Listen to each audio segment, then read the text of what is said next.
नमस्कार दोस्तों, स्वागत है आपका इमली न्यूज़ में। आज की ताज़ा खबरों के साथ बने रहिए हमारे साथ। नोटबंदी के 4 साल बाद गुजरात में करोड़ों के पुराने नोट पकड़े गए।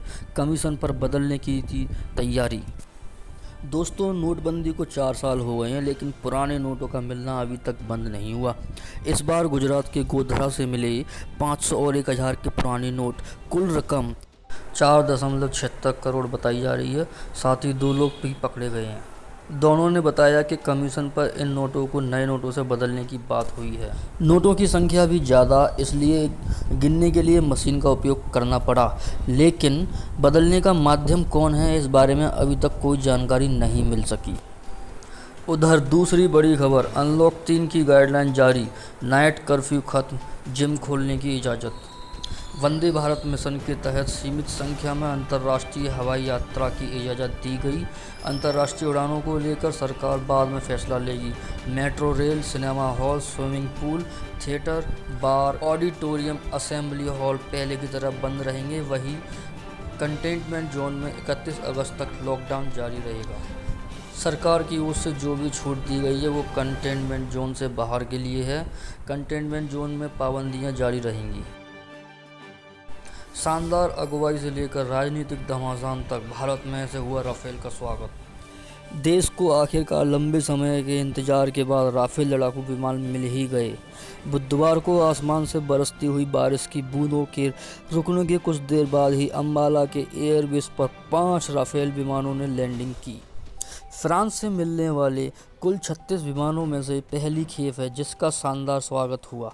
साथ ही साथ बुधवार को ही कई मोर्चों पर राजनीतिक घमासान भी देखने को मिला। अगली बड़ी खबर, कोरोना मरीजों की संख्या घटी, अब अस्पताल की भूमिका में होटल नहीं आएंगे। दिल्ली सरकार ने राजधानी में बेड की किल्लत से निपटने के लिए मई महीने के आखिरी में कई बड़े निजी अस्पतालों के साथ बड़े होटल अटैच किए थे, लेकिन अब मरीजों की संख्या कम है, इसलिए होटल खाली पड़े हैं, जिसके चलते होटलों को मुक्त करने का फैसला किया गया। ये फैसला मुख्यमंत्री आवास पर कोविड बेड और टेस्ट के हालात पर चर्चा के लिए बुलाई गई मीटिंग में लिया गया। बैठक के बाद मुख्यमंत्री अरविंद केजरीवाल ने कहा कि दिल्ली में कोविड की स्थिति में सुधार और कई दिनों से खाली पड़े होटलों के बेड देखते हुए इन्हें डीलिंक किया जा रहा है। उधर राजस्थान के राज्यपाल और गहलोत सरकार के बीच बनी सहमति, 14 अगस्त से बुलाया विधानसभा सत्र। राजस्थान के राज्यपाल कलराज मिश्र ने 14 अगस्त से विधानसभा सत्र बुलाने के आदेश जारी किए। राज्यपाल ने अपने आदेश में यह भी निर्देश दिए हैं कि विधानसभा सत्र के संचालन के दौरान कोविड-19 के प्रसार को रोकने के लिए जारी किए गए दिशा निर्देशों के अनुसार सभी उपाय किए जाएं। मुख्यमंत्री अशोक गहलोत व विधानसभा स्पीकर डॉक्टर सीपी जोशी ने बुधवार को राज्यपाल से अलग अलग मुलाकात कर रहे उन्हें विश्वास दिलाया कि कोरोना महामारी को लेकर उनकी आशंका का पूरा ध्यान रखा जाएगा। दूसरी बड़ी खबर आ रही है, कोरोना पर रिसर्च में चौंकाने वाला खुलासा, 9 दिन बाद मरीज से संक्रमण फैलने का खतरा नहीं होगा। 9 दिनों के बाद संक्रमण नहीं फैल सकता। इसका मतलब अगर किसी को कोरोना हुआ है तो उससे सिर्फ 9 दिनों तक ही संक्रमण फैलने का खतरा है। यह खुलासा ब्रिटेन में 79 रिसर्च के बाद किया गया। समाचार एजेंसी रॉयटर्स की खबर के मुताबिक रिसर्च में कहा गया कि 9 दिनों बाद वायरस शरीर में मौजूद तो रहता है, लेकिन इससे प्रसार नहीं होता। 9 दिनों बाद कोरोना वायरस का कान, नर्व सिस्टम और दिल पर असर बना रहता है, लेकिन यह एक तरीके से बेअसर हो जाता है। उधर एक अच्छी खबर आ रही है, कोरोना से जंग जीतने वालों का आंकड़ा 10 लाख के पार।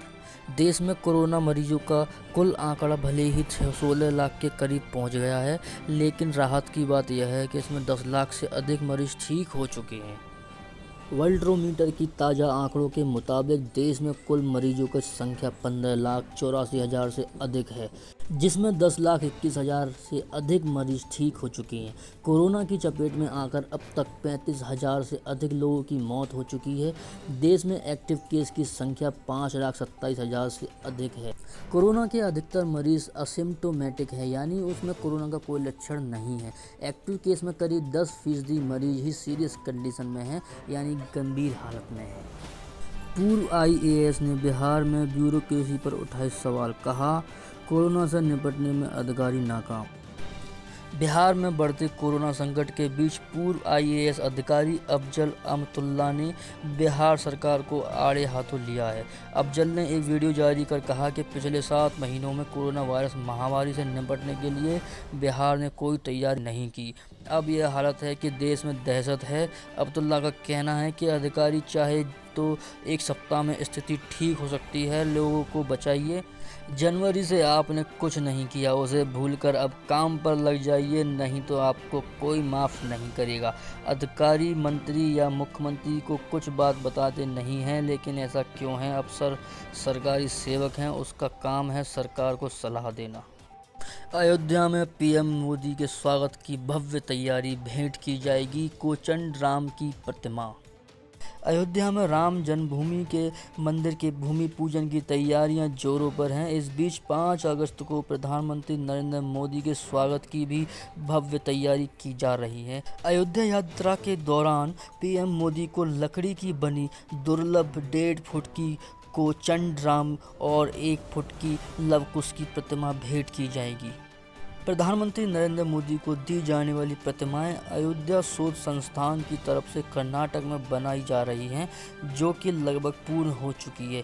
5 अगस्त को राम जन्मभूमि के पूजन के दौरान पीएम नरेंद्र मोदी को कोचंड राम और लव कुश की प्रतिमा उत्तर प्रदेश सरकार के संस्कृति विभाग की तरफ से भेंट की जाएगी।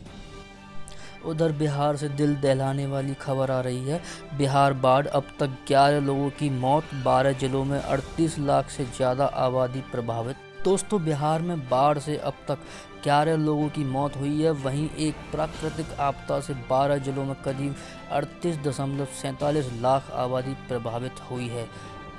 बिहार में बाढ़ से प्रभावित इन जगहों में बचाव और राहत कार्य चलाए जाने के लिए एनडीआरएफ और एसडीआरएफ की कुल 26 टीमें तैयार हैं। आईपीएल 2020 50% दर्शकों के साथ हो सकता है आईपीएल। यूएई में 19 सितंबर से होने वाली आईपीएल में दर्शकों की मौजूदगी को लेकर गंभीर प्रयास किए जा रहे हैं। बीसीसीआई से लेकर फ्रेंचाइजी और अमीरात क्रिकेट बोर्ड इस लीग में दर्शकों को स्टेडियम में लाने के लिए हर संभव प्रयास में जुटी हुई है। दोस्तों, अगर आपको वीडियो अच्छा लगा हो तो वीडियो को लाइक कर लीजिए, और आप हमारे चैनल पर नए आए हैं तो चैनल को सब्सक्राइब कर लीजिए। साथ ही बेल आइकन दबाना बिल्कुल ना भूलें, ताकि हमारे आगे आने वाली वीडियो आपको सबसे पहले प्राप्त हो। मिलते हैं अगले वीडियो में।